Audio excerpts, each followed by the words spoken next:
Qu'est-ce qui vous a incité à écrire sur Stefan Zweig? Sur Stefan Zweig, c'est...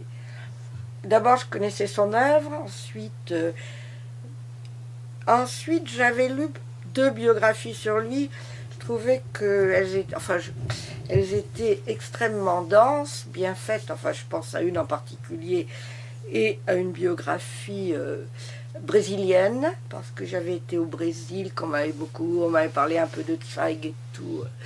Et je me suis aperçue qu'arrivé au moment du suicide, les biographes sont tellement éreintés par tout ce qu'ils ont déjà écrit que cette question elle est éludée et qu'il fallait reprendre la problématique sous l'angle strictement du suicide pour essayer de comprendre comment quelqu'un qui avait de l'argent, qui n'était en rien menacé parce qu'il était vraiment à l'autre bout du monde, peut décider de se suicider en entraînant en plus sa jeune femme dans la mort. Les 2 choses...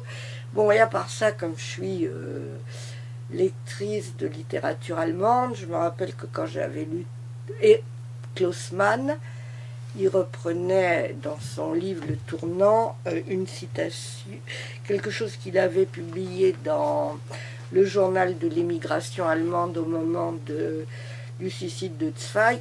C'est comment quelqu'un qui avait tout, absolument tout, qui incarnait la réussite en termes littéraires et puis en termes de réussite de vie, qui n'avait jamais rencontré de difficulté en rien, avait pu se suicider.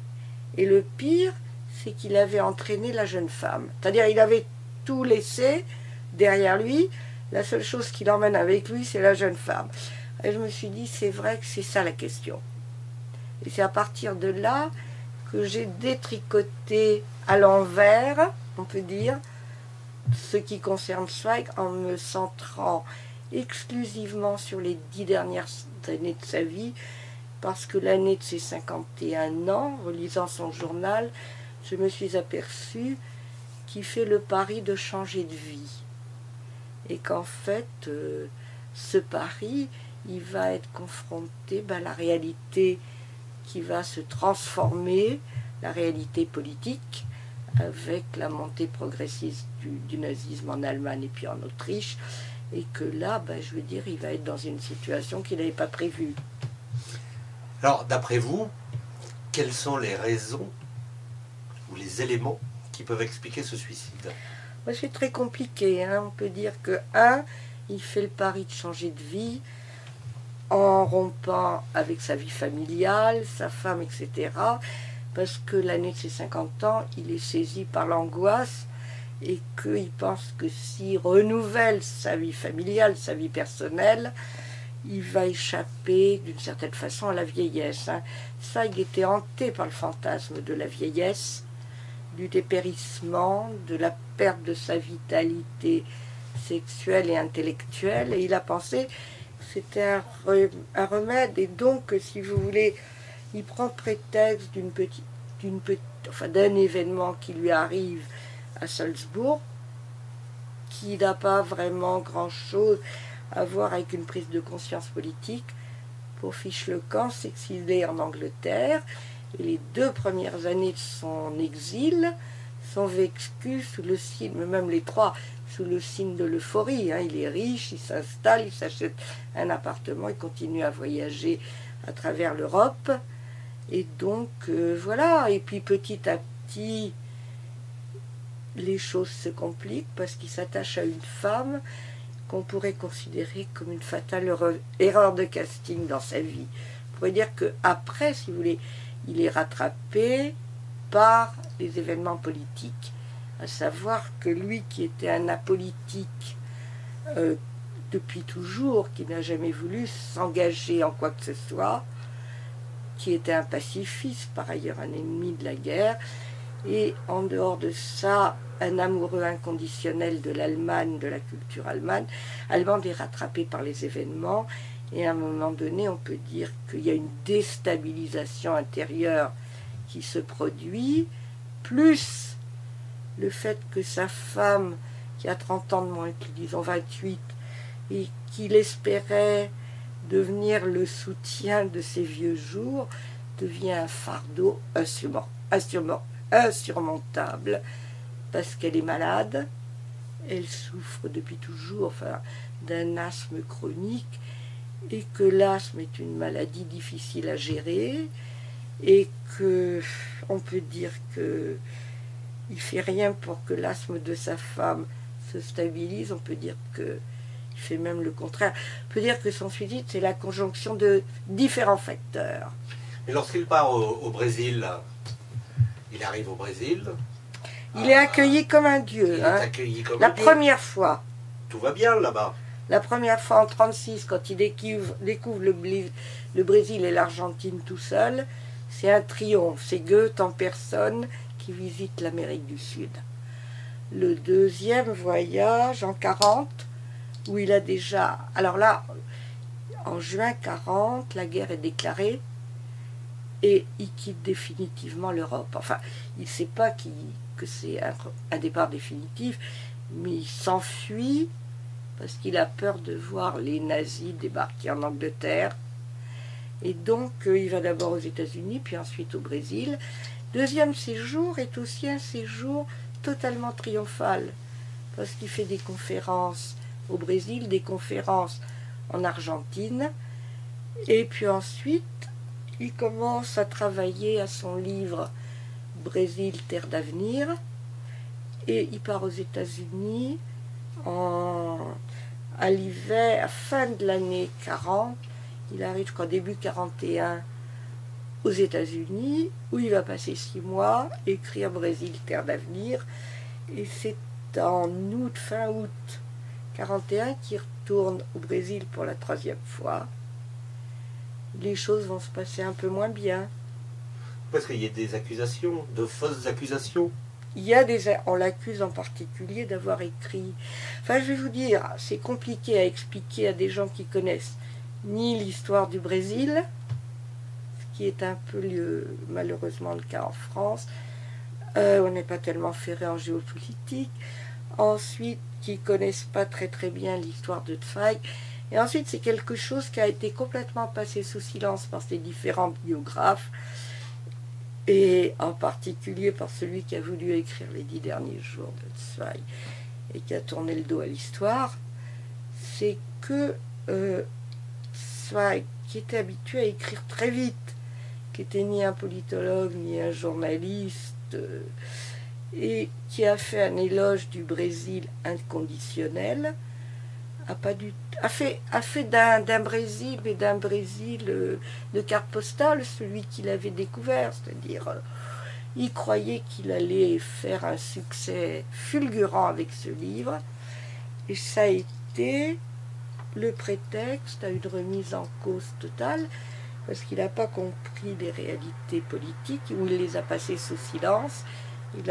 Et que la gauche brésilienne, le Brésil était une dictature à l'époque, et une partie de la gauche brésilienne, y compris même dans les milieux de l'immigration, on l'a accusé d'avoir écrit un livre de commande. Et donc à partir de là, il a été victime d'une manière ininterrompue pendant les 6 derniers mois de sa vie d'attaques au Brésil. Parce que vous avez été plus loin que certains biographes. J'ai été beaucoup plus loin, puisque je m'occupe de la perte. Dans la démarche, ouais. Puisque vous avez également traité beaucoup de documents brésiliens. Ben voilà, c'est ça. Que les autres n'avaient pas traité, parce que le Brésil, c'est loin.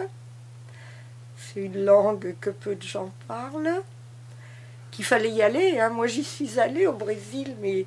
Au départ, pas tellement pour ça, il invité pour faire une série de conférences sur le livre que j'avais fait, qui s'appelait Le Moïse des Amériques, et qui est l'histoire de l'émigration juive en Amérique du Sud. Et donc, j'étais bien placée pour qu'on parle un peu de Zweig, etc. Et donc, je me suis rendu compte que, voilà, il y avait eu des vraies polémiques autour de lui, et que ça l'a certainement profondément déstabilisé, parce que c'était la première fois de sa vie que quelque chose, un de ses écrits, était sujet à polémique. Et il n'a pas supporté. Alors ça, c'est un des éléments. Le deuxième élément, on peut dire, c'est qu'il s'enferme dans dans une solitude qui devient insupportable. Troisième élément, il y en a beaucoup, hein, il n'y a pas un élément, Oui, mais il y a une conjonction d'éléments qui le conduisent petit à petit à être de plus en plus déprimé et à un moment donné à décider qu'il n'en pouvait plus et qu'en plus cette femme qui était un poids à cause de sa maladie et puis de la dépendance qu'elle avait à son égard à lui et de l'absence totale de liberté qu'il avait par rapport à elle, fait qu'il est dans une prison et il ne peut plus partir. Le Brésil, à partir du moment où le Brésil s'engage du côté des Alliés dans la Deuxième Guerre mondiale, bien que ce soit une dictature, où une partie du pays était pro-nazi, il ne peut plus se tirer, comme il avait l'habitude. Stalag était un instable qui guérissait ses dépressions par les voyages.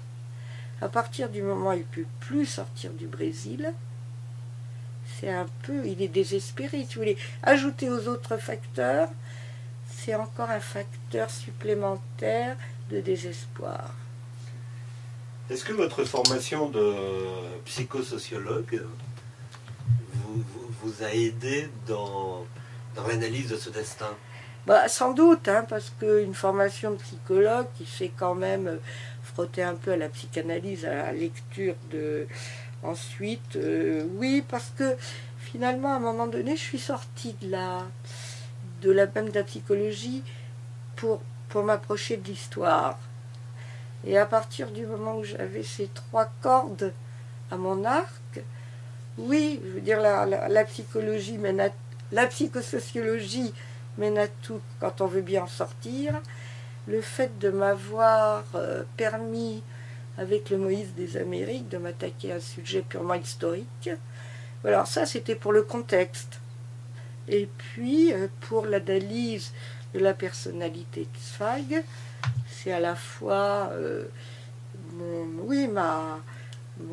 acuité psychologique, la méthode d'analyse des textes, hein, parce que j'ai quand même travaillé beaucoup sur les textes de Zweig des 10 dernières années, à savoir son journal, sa correspondance, et ses écrits romanesques et ses biographies, etc. Et à partir de là, ça devenait...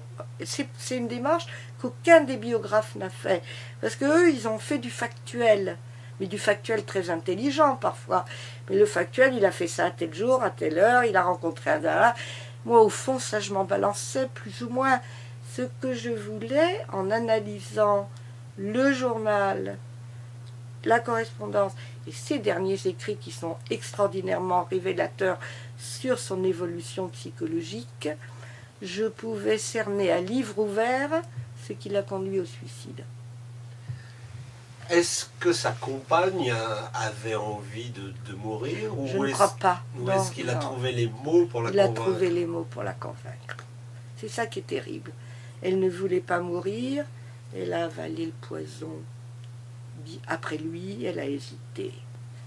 Et la seule lettre qu'on a d'elle à sa famille dit « Stéphane ne supportait plus le contexte, la guerre, et moi et mon asthme. » Mais ça vient comme une petite fille qu'on a absolument convaincue de... Voilà. Donc on peut... Voilà.